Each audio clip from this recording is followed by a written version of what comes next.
Bonjour à tous. Aujourd'hui, on va vous présenter plein de pleurs pour la truite. Mathieu, il est allé se faire beau. Il revient dans quelques secondes. Alors on se dit à tout de suite. À tout de suite.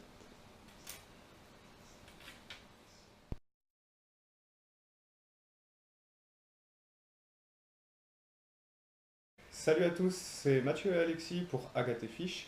Alors, la semaine dernière, on vous a présenté notre matériel pour la saison de pêche au carnassier. Et comme promis, cette semaine, on va vous présenter nos leurres pour la pêche de la truite. Alors, on va commencer avec le Chubby de chez Ilex. Donc, c'est un micro crankbait. Donc là, on l'a pris en rose. Donc pour info, moi on m'a dit que le rose ça fonctionnait très bien sur les truites là où je les pêche dans l'orbe, là où on les pêche dans l'orbe. Donc c'est un leurre de 3,8 cm de 4 grammes et qui s'anime tout simplement en linéaire. Donc celui-ci va descendre à 60 cm de profondeur. Donc on voit que la bavette est petite et plus la bavette est inclinée en perpendiculaire du leurre, plus le leurre euh, va nager en surface. Voilà.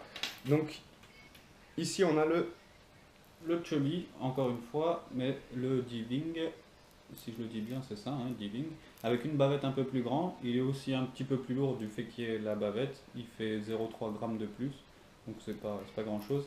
Et il plonge à 1,50 m celui-ci, donc toujours pareil, en linéaire.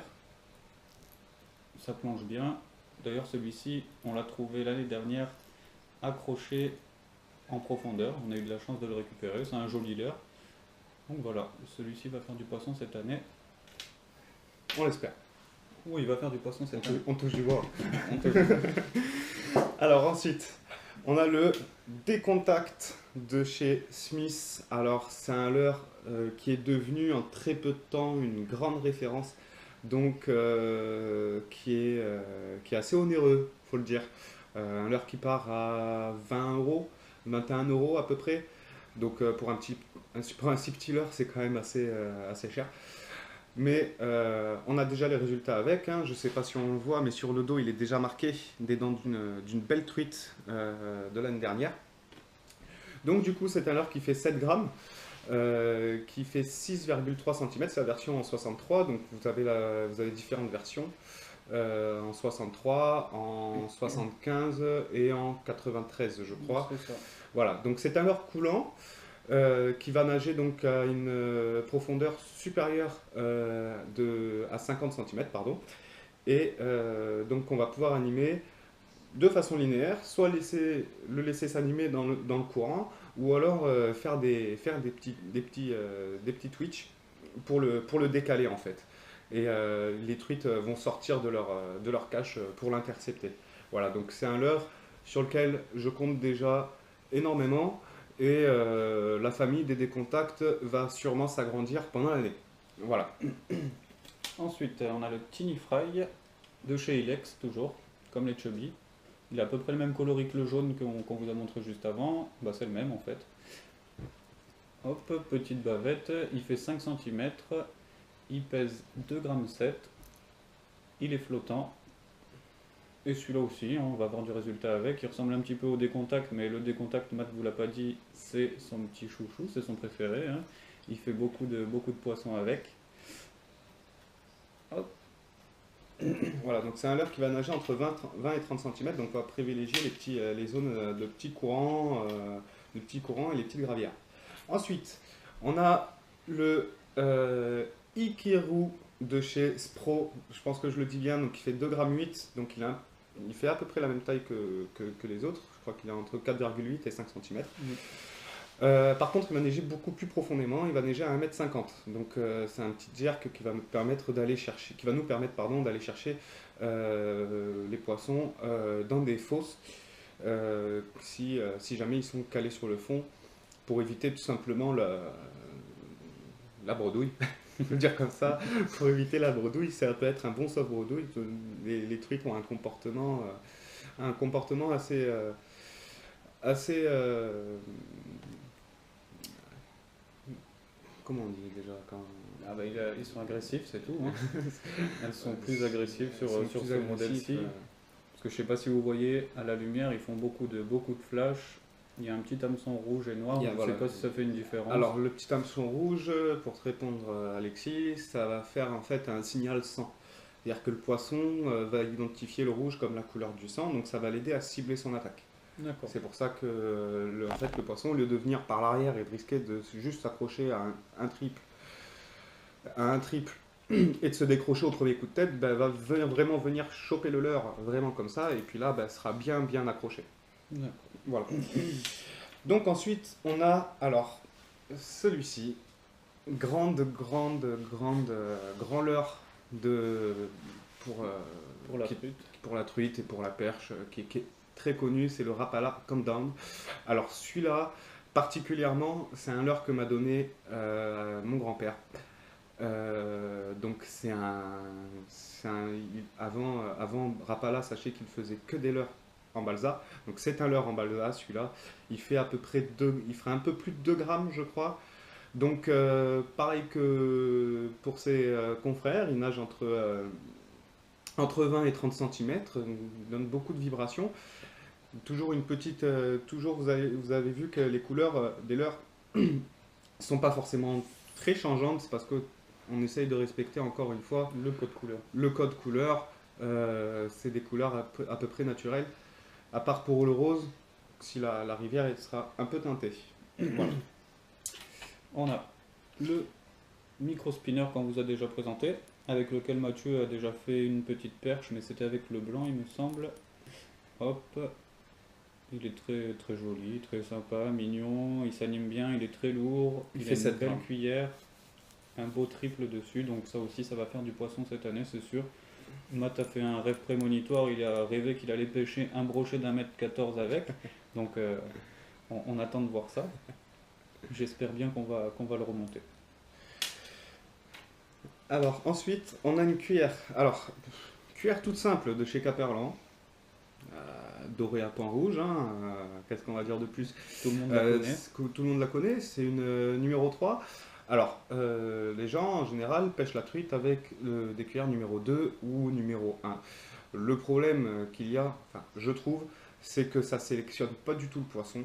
Donc on prend souvent des petites truitelles et vu la taille des triples qu'il y a derrière, on les défonce littéralement.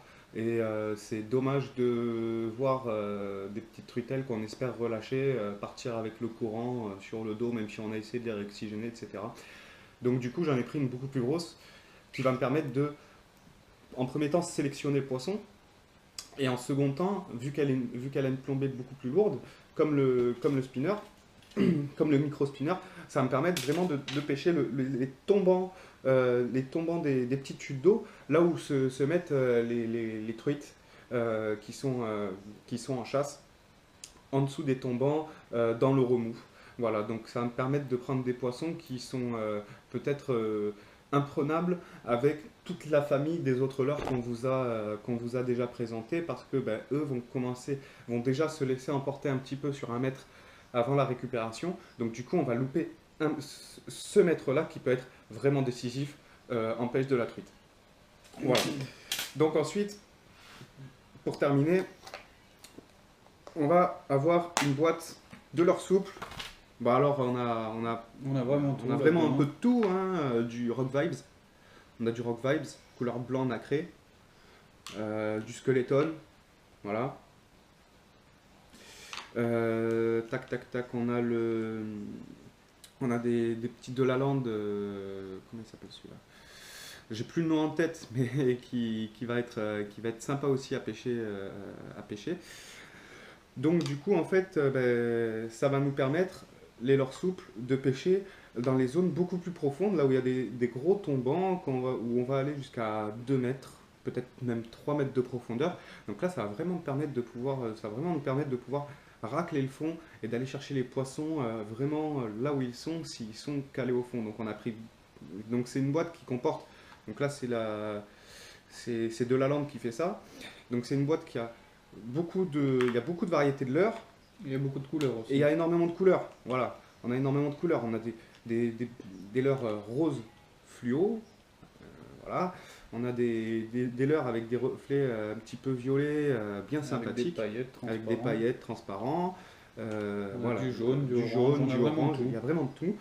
Donc du coup, bah, ça va être, ça peut être un atout vraiment sympathique. Sachant que, en plus, là dernièrement, je pense, de la Lande a développé des petites têtes plombées comme ça, donc entre 3 et 5 grammes. Bon, il y a plus grosse évidemment. Entre 3 et 5 grammes où il est possible de mettre, je ne sais pas si vous voyez, un petit trou en fait dessus, de mettre un petit morceau de fluorocarbone pour avoir un système anti-accroche. Donc en fait, ça va se mettre comme ça. Et vu que c'est flexible, quand le poisson va mordre, tac, il va quand même se prendre à l'hameçon. Il nous reste juste à ferrer et en avant. Voilà pour cette petite présentation de notre matériel pour la pêche de la truite. On va, on va On va conclure ici. On On va va dire conclure aussi ici, qu'on voilà. on a Robert qui pêche avec nous, le père de Mathieu, Voilà. qui lui est vraiment que au toc. C'est une autre technique de pêche pour la truite aussi. Il a de très gros résultats. Il a le record de Il y perche. a le record familial de truite, pardon. il y a le record familial de truite qui est de 52 cm que je compte bien battre un jour quand même. Ça serait bien. Voilà, c'est vraiment le toc aussi, c'est une technique. On vous montrera ça de On toute vous façon. montrera ça, voilà, vous aurez à l'ouverture, vous aurez aussi des plans de mon joli papa Qui pêche au toc. qui pêche au toc avec beaucoup de concentration et beaucoup de pratique. Bon. Voilà, donc du coup, bah, écoutez, on va vous laisser. J'espère que vous avez on espère que vous avez eu un bon visionnage. Et puis on vous dit à la semaine prochaine pour une nouvelle vidéo. Ciao, ciao. Ciao, ciao.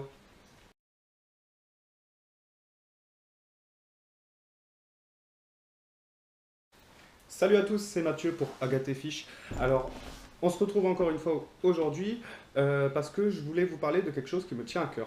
Alors, la semaine dernière, en allant nous balader au bord de l'Hérault pour faire des repérages de postes avec Alexis et voir comment les postes évoluent, on a trouvé un silure mort déposé sur la berge avec un bon vieux coup de marteau sur le crâne.